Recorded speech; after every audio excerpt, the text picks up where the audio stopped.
It's live now. It's live. Okay, there we go. So sorry for that, guys. I apologize. Hello, everybody. It's Tuesday Night Roundtable, and I apologize for the delay. We had a little bit of technical difficulty, but I want to thank everybody who is joining us. We should be able to see comments coming in as they do. Tonight, I'm very excited to have three Colorado candidates with me. Matthew Durkin, who is running for DA up in Jeffco, and Tim McCormick, who is running for DA over here in Adams in 17, and Phil Covarrubias. Phil, can you hear us? Yes. Can you guys hear me? Yay! I can finally see Phil. And Phil is running for county commissioner here in Adams County. So I asked these wonderful candidates to be on this evening to discuss a couple things that I wanted to with regard to the evolution of our Republican Party. These are three hardworking candidates, men who are dedicated to coming in and serving their communities. I really certainly hope that if this is for the first time you're seeing their face, which it shouldn't be, that you go out and you make sure you're seeing it a lot more. So what I'm asking these candidates to discuss tonight is, again, the evolution of the Republican Party, specifically with regard to our younger voters and building our base. So I'm going to jump right into our topic, and then we'll go roundtable, get some questions and answers. And then at the end, I'd like each of you guys to take some time to let anybody who's watching know what it is you need them to do next. So I asked to talk about the evolution of the Republican Party because the Democratic Party has certainly evolved, and not probably for the better. I think that they have gone over a chasm at this point. And if we are going to be able to fight back against what is going on and how far our two parties now seem to have been separated. I remember it wasn't that long ago that the parties were not nearly as distant as they are today, but we certainly are finding that they are going further and further apart, and I know that we need to do something to keep up.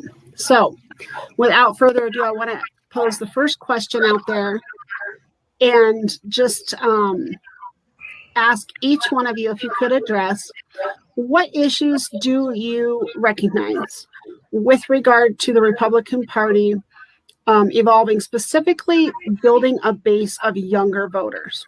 In other words, what are your concerns or what do you recognize as the issues related to that? Anybody in particular? Yep. No, I'm just going to let whoever wants to go first. Go for it, Phil. You asked. Okay. Sure. I hear a little background. Sure. I'm getting some feedback in there, so I was making sure that we had. Make sure. There you go. Okay, go ahead, Phil. Okay. Well, kind of the issue. So I've served in the legislature for a couple of years down at the state capitol, and one of the things I've seen is that there's even a split in the Republican Party. You have a small faction over here that's doing a certain kind of work, and then you have another faction over here that's trying to do other work. So first of all, I think you would, and I don't know how we do this, but it's part of the discussion, we need to bring the Republican Party together as a whole so that we can fight the Democrat Party and what's going on in our country today. One of the things that I've always felt very strongly about, I work with a lot of young people, and one of the big things that I love is the career and technical education. And I toured the schools, Pitkins, Warren Tech, and Emily Griffith.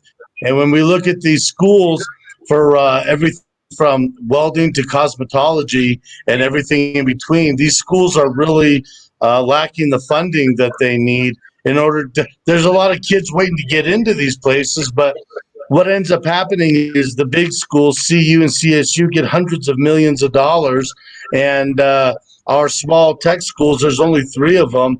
they get nothing. It was everything I could do to fight for $1.5 million just to help clean the schools up a bit and maybe get them a few more supplies that they need. And everything from, you're talking about chefs and HVAC and welding and electrical and plumbing and cosmetology and massage therapy. I mean, there's a lot of things that they cover.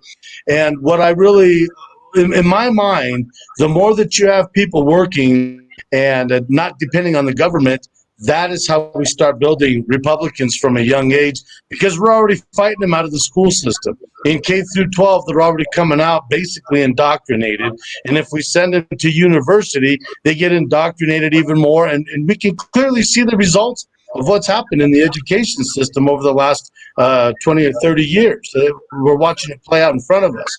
So in my mind, sorry, I want to interrupt you for just a second. So you're saying by helping them become independent and not sucked into that indoctrination of being reliant on the government, that we can help them see our values and pull them into the party. Is that like an accurate summary of what you're saying?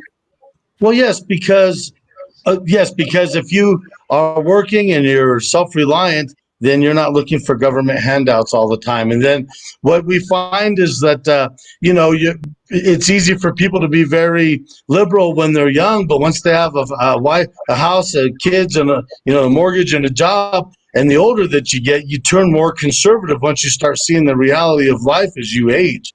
But getting young people into good jobs, good paying jobs without the student loan debt that the government took over in 2008, which is basically keeping our young people indebted to the government forever for everything. Your student loans, your home mortgage, your insurance, health insurance, all of it ultimately ends up being indebted to the government. So the more we help young people, not everybody wants to go to college. Not everybody wants to go sit in the classroom again.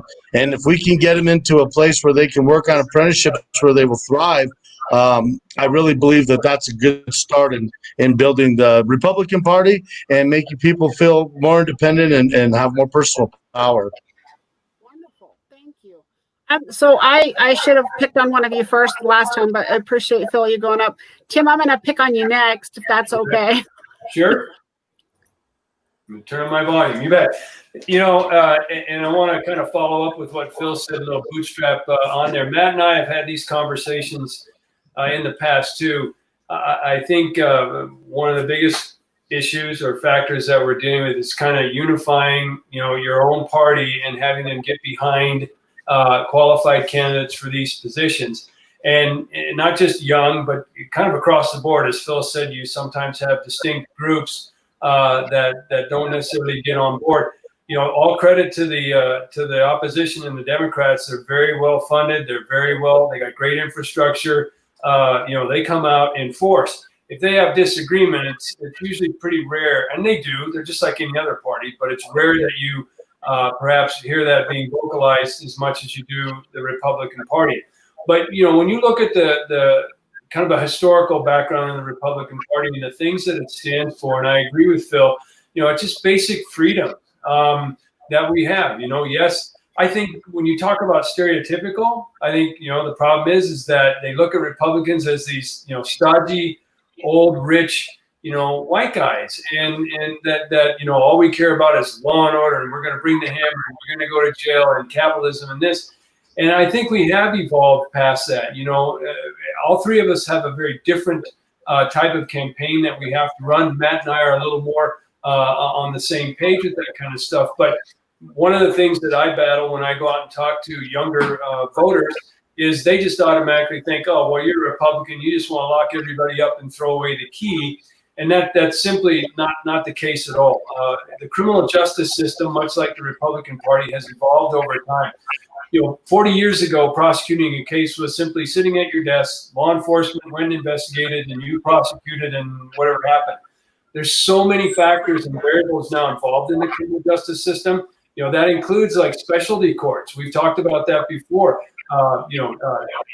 Addiction, mental health, vet courts, homeless courts, and some things. So you have to be on the forefront and the cutting edge, because I think a lot of your younger generation, while they have they enjoy freedoms and have some conservative values, they're also very sympathetic and empathetic to society, and they want to see things like that. They don't look. The young folks I've talked to in that age group that we're talking about, they don't like getting up in the morning and seeing that their car got ripped off, or that they're downtown with their married their wife or their family or their fiance or their girlfriend and getting assaulted or beat up. They don't like that either. So they still want rule of law and due process, but we just have to adapt to that. So a lot of it from our standpoint, our campaign has just been kind of education.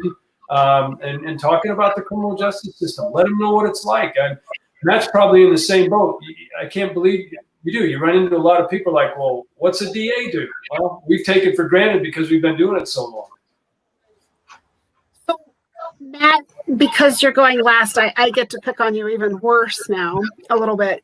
So not just the question of what do you recognize as the issues with regard to the Republican Party, building a younger voter base, but what Phil was saying is help people become independent, and then they will ascribe to our values. And Tim's talking about getting out and talking to people and our image as a Republican Party. So I just want to kind of piggyback on both of those things, because the Republican Party does talk about liberties and being independent and limited government, okay? But yet there are a lot of people who have this really bad image of the Republican Party. So how, what would you say, what would your idea be of how we could reconcile that? Or what do you think those two things together mean for us as we address that younger group? And I know I'm just ad-libbing now and throwing you off. So, but if you're willing to take that challenge, I'd kind of like to get you to piggyback on what these other guys had to say. Absolutely. Well, thank you so much for having me, Cynthia. My name is Matthew Dirk, and I'm running for district attorney in Jefferson County and Gilpin County. So Tim and I are neighbors, so we're running for different jurisdictions there. I really do want to build on what was already said tonight. And your question is, well, kind of how do we attract that younger voter, or how do we message that? And I think what has already been said tonight is huge, and I'm so glad to hear my fellow candidates talk about it. First and foremost, we need to be better at messaging and communication. And sadly, I think that from what we've discussed already, sadly, so many Republicans do all the negative work for the Democrats and for the opposition. And we have spent so much time demonizing each other and really attacking each other. By the time we get to the general election, so many of our voters are so put off by so many of the negative messages that they have been forced to see. And that's just us doing that to each other. So I think what we need to start doing is really, we have an opportunity here, and it's not my phrase, and I'm going to steal it. It's Heidi Ganahl's phrase, and it's, we need to be happy warriors. We need to have an ability to communicate with the younger generation to let them know that they actually share our values. We got a tremendous opportunity these days with this next generation who is so strong in terms of their individualism. But with that individualism is they are passionate about liberty and freedoms and privacy.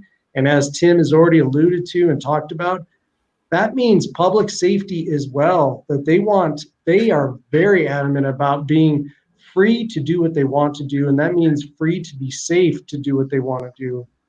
And part of that is that they are so, I have really never seen such a generation with such incredible work ethic, despite what people may think or say about them. We have amazing younger attorneys in our office that, they work so hard.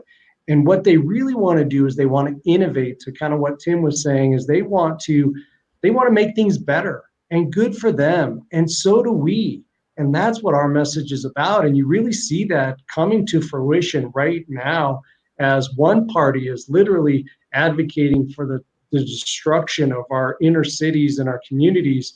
And here we are over here having this wonderful conversation about what we can do to protect those freedoms, those liberties, innovate, and keep people safe. So we need to be happy warriors about our message, which is really their message.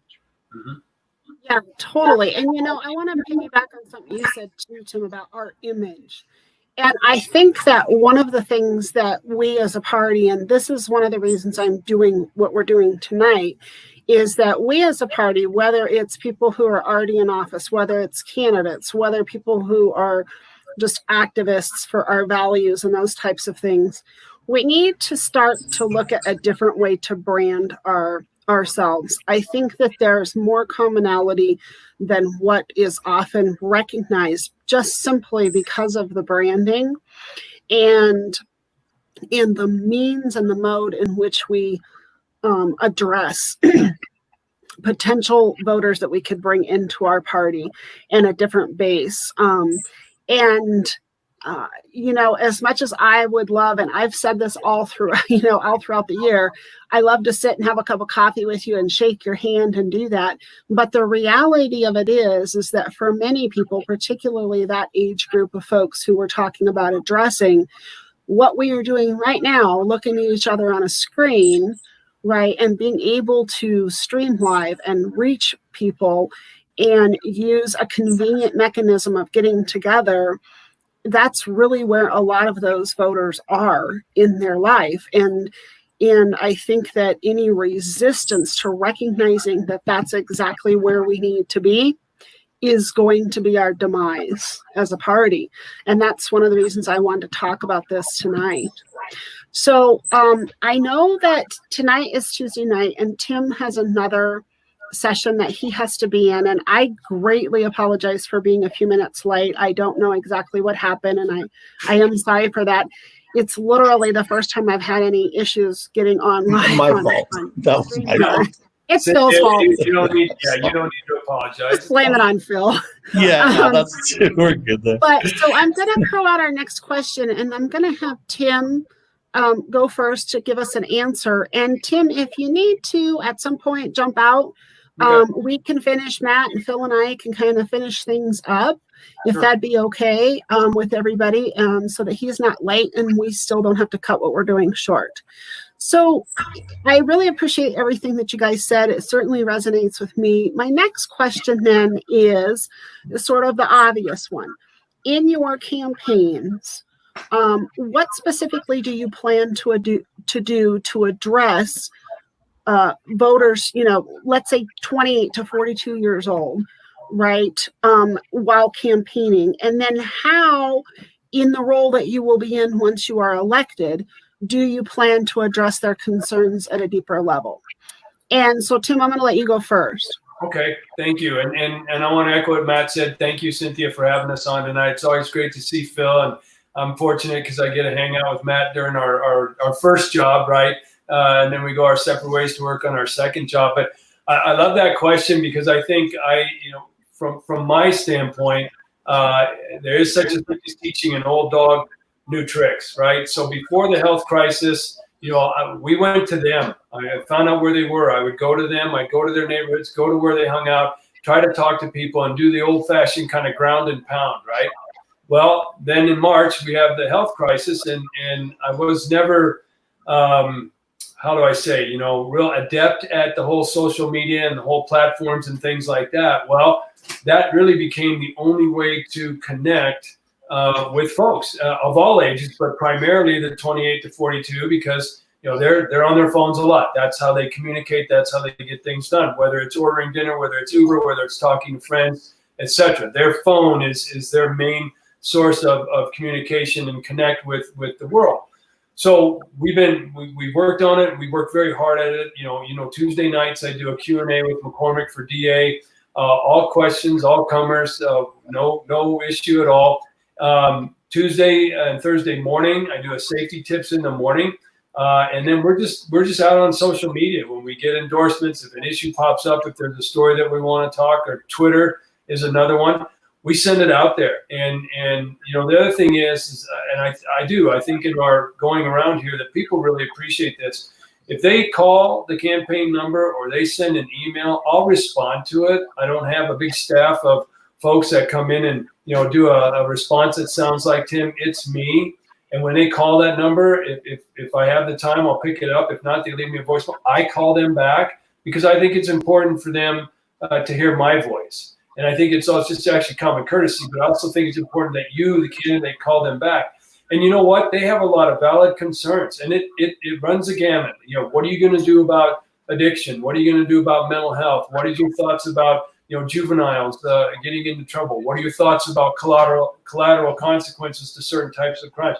How are you going to protect, you know, me and my family moving forward as a DA? So they really do open up a lot of topics for you to cover and discuss and talk about that. And I think all three of us, well, and you too, Cynthia, all four of us really, when you're out on the campaign trail, the number one priority is to listen. It's to listen. Yeah. So that's kind of where we're at. And the other thing we talked earlier, a lot of times they don't know. Well, what are you running for? I'm running for district attorney. Oh, what's a DA do? Well, let me tell you how, you know, from a public safety standpoint, why that's important and why, you know, you should educate yourself on that, and you help them and you give them the resources to do that. Absolutely. So, Tim, I know that you'll have to run in a few minutes. So, what is it that you need people to do right now? Well, you know, and I appreciate that. What people will do. Sure. What I do, Cynthia, is, you know, regardless of the race, regardless of the candidate, I always tell people, do your research. Okay. We've said this before. All four of us have used this. Elections have consequences. Make sure and do your research. Know your opponent. Know what they stand for. Know who's backing them. Know what their agenda is and why. And then make an informed decision for that. You know, we can always use funding. No question about that. We can always use help. McCormickforDA.com is on there. You can certainly add to our contact list. I can get people on our newsletter, what we've been sending out. Get on board, follow our social media accounts. Again, I'm very available, so people can call anytime, and we can talk about issues that they have. I'll go to them. It doesn't matter. And the bottom line is tell everybody to vote. And in my race, vote for Tim. In Phil's race, vote for Phil. And absolutely in Matt's race, vote for Matt. Amen. Great. Well, if you have to jump out, Tim, we understand. We're going to keep on going. Okay. So I'm going to just move right on, Matt, and I'm going to ask you next, and then I'll jump over to you, Phil. Hey, Tim. So, Matt, tell me a little bit about what your strategies are going to be to address that 28 to 42-year-old voter during your campaign, and then, you know, after you're elected, what do you see as a way that you can do that in your district? Number one. Yeah, JD1. Let's go, Jeffco and Gilpin counties. Well, Cynthia, I mean, this has been something that has been on my mind since the day I announced. And again, it's strange that I'm stealing everybody's phrases tonight when I'm actually running for DA, but let me steal a phrase that Steve House had said years ago at a meeting. And he said, what we need to do as Republicans is we need to get out into spaces where we're not comfortable. We need to get uncomfortable, because I think the opposition has really done a great job of communicating and being in places and telling things to people who, you know, whether or not they're true or not, that are resonating with them. And I think we have missed a tremendous opportunity over the past 10, 20, or even longer, 30 years of getting into those communities, whether or not it's a DA getting into a group of probationers or parolees, or, you know, folks who might have had some criminal history, to talk about, you know, why it is that, you know, maybe they would want to support a good DA, right? Why somebody would need to have justice, and how that justice might look different in each and every case. We need to get uncomfortable and get into all those places where we're not necessarily comfortable. I think as Republicans, we've done a good job of establishing some breakfast groups where we're kind of comfortable. We get to sit with people that we know and maybe complain a little bit about what's going on. That's not good enough. We need to get uncomfortable. We need to get our candidates and our message out to places where they haven't been heard probably ever, but certainly for the last several decades. So I've been very sensitive to that. And fortunately, in Jefferson County, we have two universities, Colorado Christian University and the Colorado School of Mines.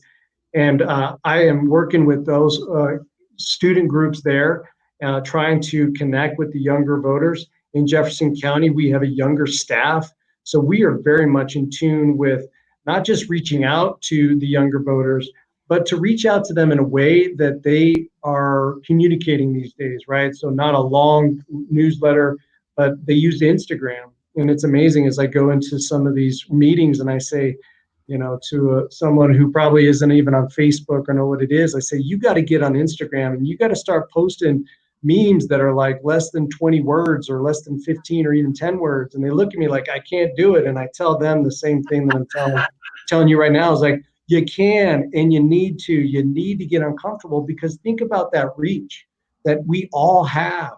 We all have our friends and our family and our professional acquaintances that are all connected on social media. And so as our opposition is just masters at that, we're kind of back in the communication stone ages. So I'm just urging all of us to get out there, get uncomfortable, whether that's in a group of people or whether that's on social media, and be that happy warrior and start talking about freedoms and liberties and justice and public safety, because they want to hear it. And I don't think that they've heard it from us for a long, long time. So we can do this. Cool. Thank you. So Phil, same question to you. I know you and I have talked about this before, and I know this is something that's really passionate, like a passionate thing for you, engaging young folks. So we've talked about vocation before and a number of different things. So what specifically are you doing right now on the campaign trail? And then, of course, as a commissioner, how do you see yourself continuing to serve that group, that 28 to 42-year-old group, or maybe even beyond that?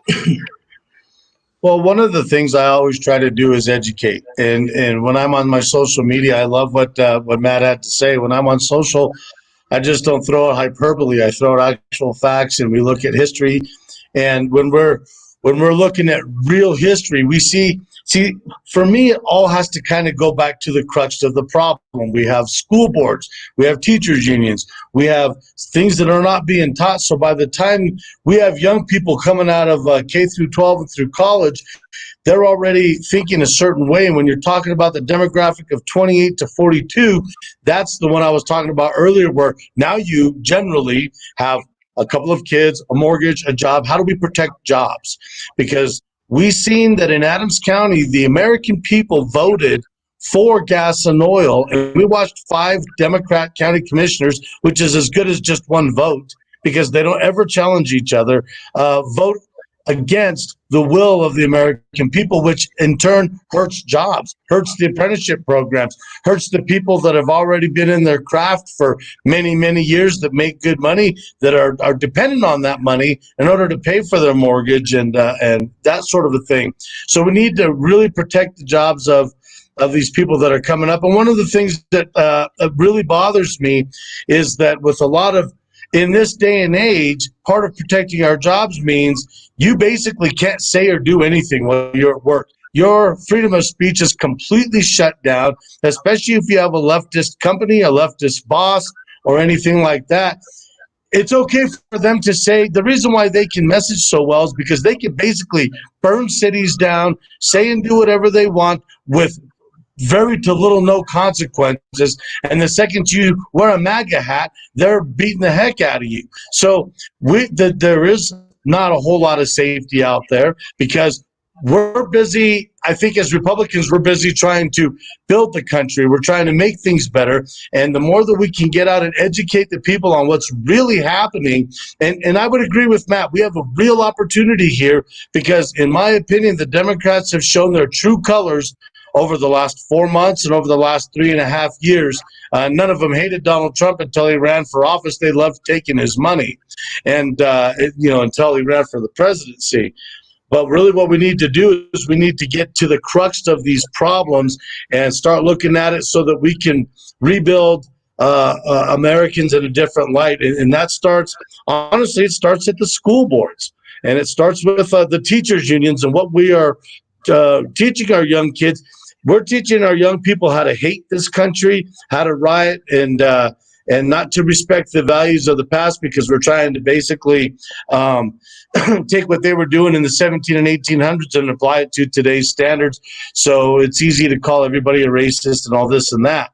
I think that the people at 28 to 42 are really, they've had a chance to grow and mature, and they're out of college and the military or whatever they did. And it's a lot different when you're in that age bracket to really look at what do you want for your children. Do you want to be able to go to the park and play with your kids? Do you want it to be safe out there? Do you want to be able to have the freedom of speech and the freedom to own a weapon to protect yourself and your home and that sort of thing? Do you want to be able to speak without losing your job? And that's a huge problem for part of the fight back and why we struggle so much, because we need to be able to feed our families, and the second you speak out against anything, you go into work the next day and you're fired, or you get attacked so bad that it's not even worth saying anything. So these are real issues that we're going to have to address and fight, and that's why I run for office, because I'm willing to do that where I realize some people can't. I'm willing to do that and put my neck on the line so that we can bring it back to protecting our jobs, educating our children properly, and giving them other opportunities besides, some for your university and college debt. I agree that college is good for certain jobs out there that you might need, but on the other end, there's a lot of guys like me who are tradesmen. And one of the things I do, because you said about being uncomfortable, I love it. I've got a meeting with our log cabin Republicans on July 21st, and we're going to hang out at the pub, and we're going to sit and discuss their issues. I'm meeting with all the local labor unions, which no Republicans don't do. And quite frankly, when I was at the State House, my own party roasted me about that, about wanting to work with the labor unions. Somebody has to be able to bridge this gap and step up and say, look, I will do this even if I get burnt by you guys or those guys or anybody. Doesn't matter to me, because we're all Americans and we're all part of the American workforce. And one of the things I do know is that our men and women that are out there, the linemen and fitters and all that, they love their country. They're conservative. They fly their American flag. They don't burn it. And so when we start looking at these kind of things and getting into places like Matt said, that's uncomfortable, I'm completely agree with that. In the inner cities, with the labor unions, with groups that don't necessarily always tend to be what might be a conservative. But I will say this: I think that there's a new Republican Party that's arising out of the old style GOP politics, because I don't play that. I'm here for the American people first before politics, and I'm willing to do what it takes to work with anybody on good policies. But I'm not going to just kowtow because this party or that party wants me to. The people have to come first. Yeah. So, I just came out of a campaign and, in Adams County. And so, Matt, I don't know what this is like for you, but I know that in Adams County, a lot of times when you tell folks that you're running for a Republican seat, they go, oh, whatever, who cares? Because you're never going to win. It's Adams County, it's a Democratic county. And so just put your head between your legs and run away, and that's the end of it. And I think that's also hard because our own party feels this sense of defeat, and so they are not supporting candidates, Republican candidates, because they feel like they don't feel any efficacy with regard to that. And I talk a lot about self-efficacy, right? If you don't feel like you can affect change, you're not going to act. And I think that that's how a lot of Republicans feel. I know that when I was out talking to people in that age group, a lot of them said that. They just said it outright, right? I don't have faith in the system. I don't have faith in the party. I don't have faith in that. And I also noticed that a lot of people in that age group tend to be, even if they're registered Republicans, tend to almost fall into that libertarian type of positioning. And there's a lot of unaffiliated voters. So would you say that that's a different demographic in your judicial district that you're facing? Well, no, I wouldn't say that. And it's frustrating because what happens in Jefferson and Gilpin counties is there's this notion that it's kind of the 80s and that the Republican Party is going to ride to victory every time, where the truth is actually we have not really won a lot of statewide races in Jefferson County. Very, very few since George Bush in 2004. And as the Democrats have completely been transparent about all the things they were going to do to take the state over and to win, we have just sat there complacent. And it's been this weird psychological shift where we have gone from a party that wins every race to now that almost that defeatist attitude that you're talking about. And we're still very competitive in Jefferson County in particular. It's basically broken out a third, and a third, but we have gone from the top third to now to the bottom third. Now we're still within margins and we're still competitive. And I think to what we're all saying here tonight, which I really appreciate this conversation, is we got to get that culture of winning back. We have to, like you're saying, Cynthia, we got to support candidates. We have won, and this is what we have to do. We got to move forward, and this is the year to do it.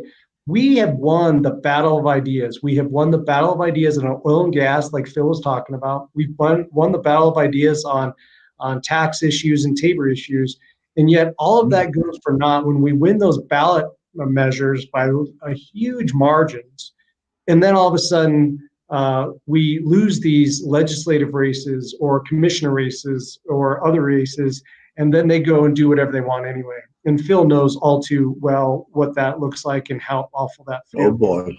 And so I tell you what, we have to take the message that we have the right ideas, not because we think they're the right ideas, but because they've told us they're the right ideas. I mean, you look at those margins, particularly in oil and gas and in Tabor, I think they both won, or, we defeated those measures to regulate oil and gas and Tabor, by 67% or something like that, if I recall. Huge margins. So oil and gas is an issue in Adams County. I mean, Adams County relies on it, and the cities here rely on it. But of course, we don't want it in our county. We just want it somewhere else. The money. We'll have the money. I'll take the money, but just magically make it in. We won that issue, and yet That's we right. lost at the legislature. So we need to take that issue back to the voters and say, I heard you, like Phil's talking about. Listen, I heard you, and you know what? You were right, but your legislator or your commissioners, which is 5 votes as good as a dictatorship of 1, did exactly the opposite. And I think that people really don't put the connection of ideas to those legislative or commissioner races together. And I think we got a great opportunity to do that this year. Well, you can steal this one later, Matt. Right, can't wait. Someday maybe I'll get quoted as well. But I keep telling people as I was around a lot of candidates, and then I'm in different online groups now that are very focused around the Republican Party and conservative values, and these rooms, these groups, these chats, all of these Facebook pages, they're all filled with Republicans. And it is a very nice, feel-good type of thing to be around all of the thinking type of people and in our Republican Party, and that's wonderful.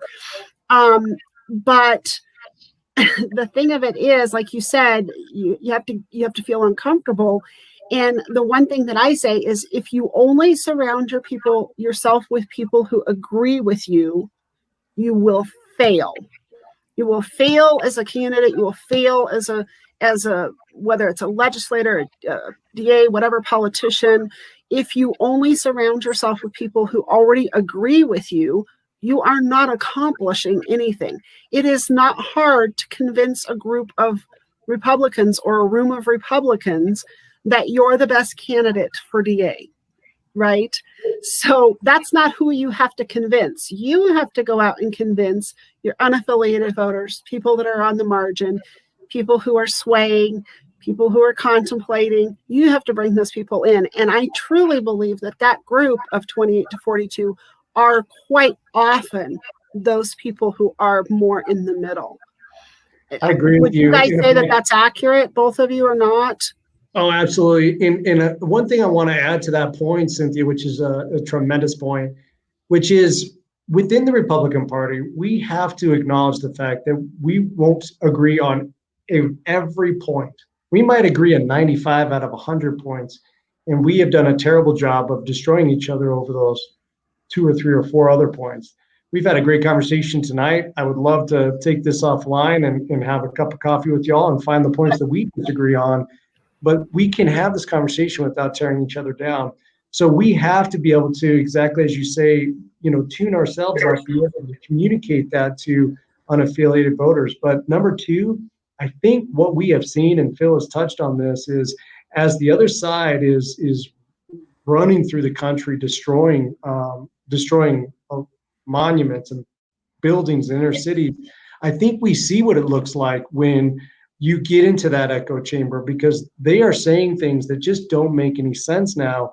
And they're saying them as though it is so true, because no one's disagreeing, right? No one ever said, no, I don't think there is such a thing as defunding the police. I think we actually need to have a police force.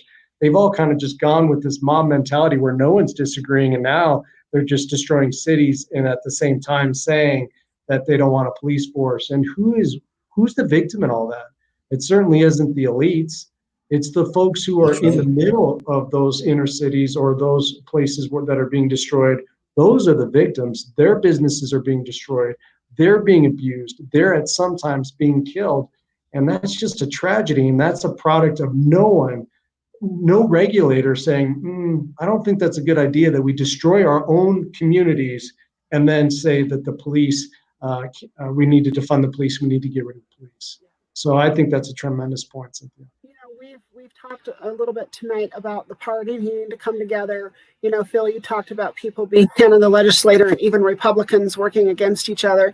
One of our guests that was on tonight, Kathleen, I know her. She lives over in House District 35 in Westminster. She's an Adams County resident. She said, yeah, they don't work together. And that's a problem. So I do think that the more that we can have this discussion and bring our own party together, start to have some recognition as a party that we need to feel uncomfortable. We need to start surrounding ourselves with people who don't necessarily agree with us. We need to listen. I think, Phil, you said that number one thing is listening. Oh, no, maybe Tim said that. Number one thing is getting out there and listening, right? And I've said that a lot. I know that, Phil, when you're out there, you're talking to young folks, you've told me about being around your son. This is the first year he gets to vote, and some of his friends, that I know you're listening to them and hearing what they have to say. If we can do those things, again, my whole point tonight is the evolution of our Republican Party. How can we do these things? It's these conversations that will help us get that. It's the branding. It's being out on the social media and the places like that. And I really hope we continue this. I'm going to be doing this every week, different topics, different things. I want to come back to you guys at some point later on in the campaign trail and have you join me again. And let's talk again about another topic that's really important and hear more, once you're a little bit further down the campaign trail of what's going on with your campaigns and those types of things.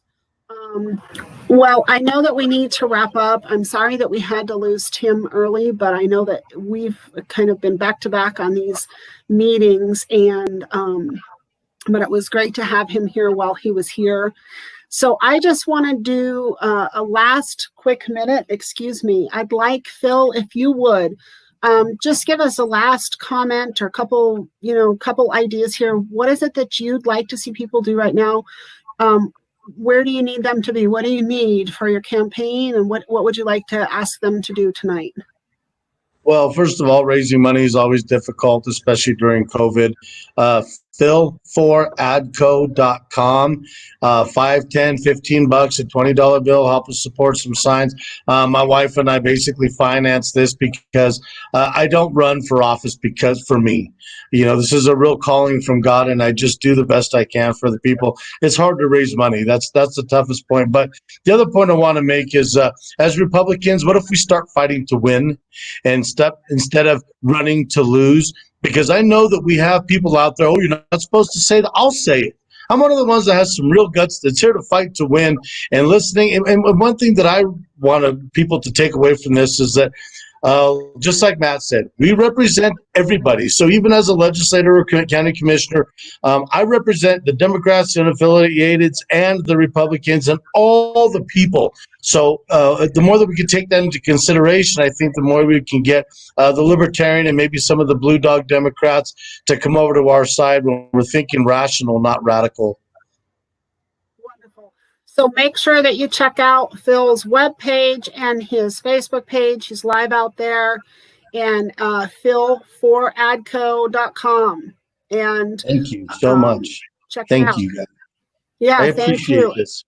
Absolutely. And Matt, what would you like to ask people to do right now up in Judicial District 1? What do you need them to do for your campaign right now? Well, Cynthia, I mean, this conversation is huge. We need to start doing stuff like this, and I really appreciate you kind of leading our way into this.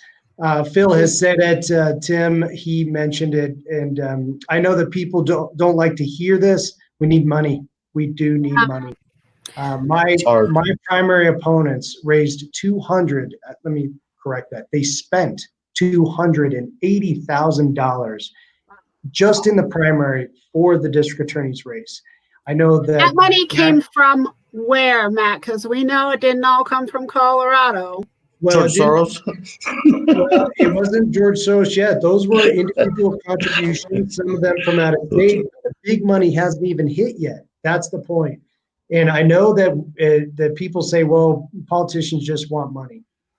Listen, Phil can say the same thing as I'm saying. Nobody likes asking for money. We wouldn't ask for it if we didn't need it, because we need that money to get out to, in my race, out to 450,000 voters so that we can take this conversation out to 450,000 registered voters. That's basically the same as a congressional district. And I'm like Phil, I'm not necessarily financing my campaign, but I'm just an ordinary guy who just chose to be a DA for a living to protect our community.